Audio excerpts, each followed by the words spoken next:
Hello, today we're going to talk about OneForm again, but this time we're going to talk about the onChange handler. OnChange is going to take a function, and this function could be form changed. Woo! You can create that over here, and it's a function, and it does pass you an object. We don't know what it has in it yet, because we haven't looked at that. And we're going to do some stuff. Do stuff, and args. There. We don't know yet what it is, but what we do know is that we need some fields in our form to be able to listen for changes. We're going to make a OneForm. I feel like I do this every video, and I do it to, if anybody hasn't seen the previous ones, it'll be easy for them. But anybody who sees this is going to say, for the first time, they're going to be like, what? How does that work? And hopefully if you've watched all the videos, you'll understand. But if you haven't, you don't have a clue. We have an input here with a name of name. And we might have some other fields too. First name, and a last name, and an email field. We have 3 fields. First name, last name, and email. And I can listen to changes on those fields. Now, I don't know why I would care to do that at this point. And I honestly can't think of any examples off the top of my head. And I'm going to pause the video in a second and think through them. But I'm going to explain what you at least get in the onChange here. You do get the changed field name. Yeah, that's the right one. Okay, it's changed field name. And then you'll also get the values. And it's like, wow, that's pretty cool. How do you know what the value is of the field that changed? I don't know. How do you get that? I wonder how you get that. Oh, I see. You can do this. That makes so much sense. Yes, it does. And you can also look for specific values. Something you could do is if changed field name is equal to email, then do something. This is not the same as validation. OnChange and validation are 2 completely separate things. OnChange is related to the state of the form. Validation is related to the validation state of the form, but it's the error state. Let's think about this. If we remember correctly, OneForm takes values. It also takes errors. It also takes validations and group validations and whatever. But errors and validations are related, which means the functions that run in your validations are going to mess with errors. Not specifically this prop, but just errors in general. When you do onChange, that is going to mess with values, not the specific prop, but the values internal to OneForm. OneChange can modify the values in there, and validations can modify the errors. So those are a couple ways to hook into the state of OneForm. It's like you're running a reducer or something like that. That's the same kind of concept here with these. The change handlers and the change handler, you can actually get the field value, but you can also check what field changed. This is static. You would have written this once ahead of time. And there's going to be a little bit more in here with dynamic field validation. When we're listening to changes in the form, there are ways to handle this dynamically. I'm not going to go over this video. I went over a little bit in the group validations video, but I don't want to go over it here. I think it's just way too complicated. I want to keep it simple. If your field name that changed is email, and we notice that you typed in Gmail at the end of it. We don't have that as part of our if statement, but let's add it. This doesn't matter, but it's still there.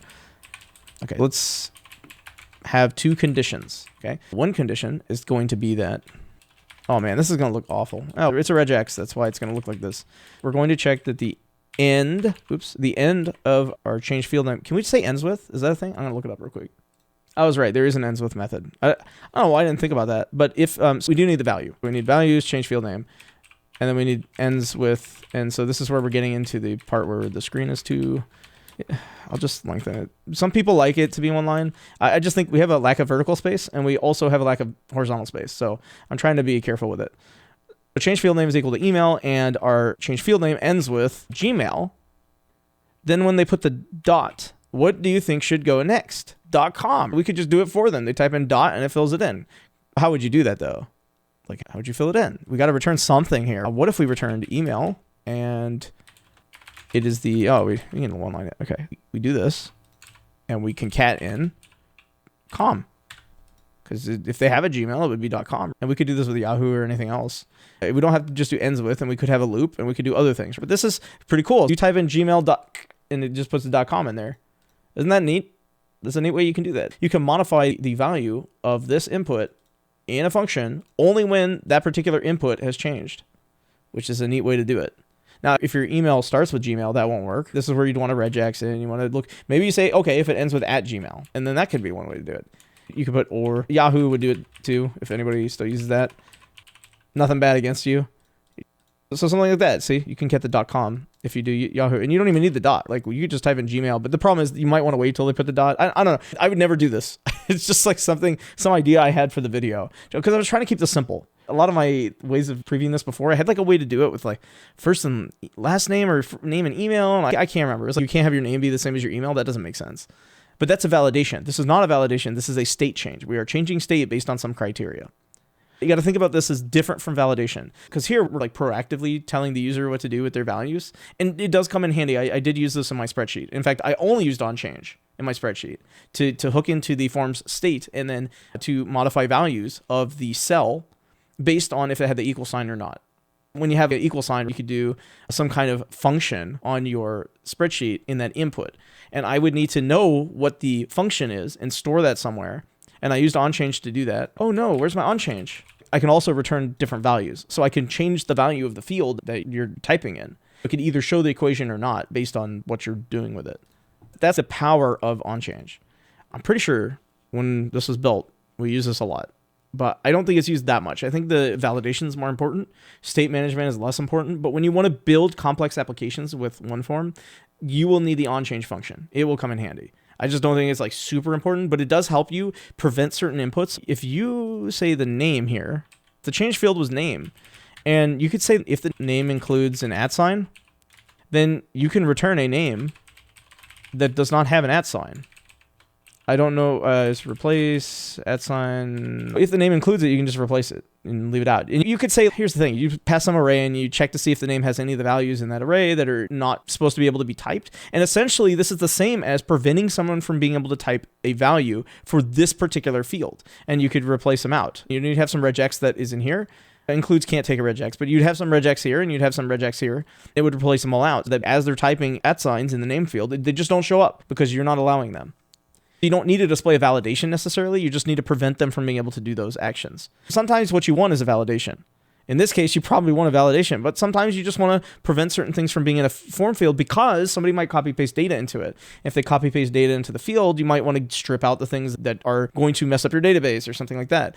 The API will still respond with an error. But here, at least you can fix it prior to sending it to the API. And that way you have less transactions going over the wire that you have to worry about. OnChange is like really useful, and there are lots of uses for it, but it's not something everybody needs. If you're doing any kind of tracking or something like that, you can put an onChange here.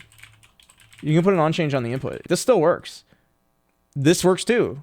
And you're like, why would you have one here if you have one here? This is per field. You might care for tracking reasons to track the event, like the actual event that changed for this input, or you might check the on blur. You can do that on the input itself, but the form is going to manage on blur or on change or whatever it needs to itself internally, and that's what this function is going to be.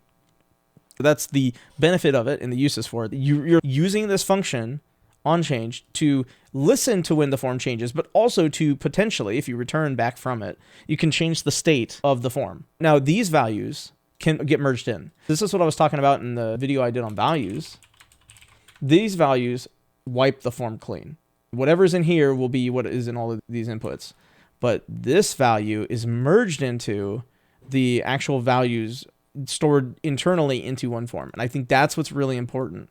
If you want to clear out this value, you want to say, oh, you can't type in the name field. You just type it does nothing. There you go. It does nothing. Or if you want it to always be the letter A, it is always the letter A. Okay, that's it. Goodbye.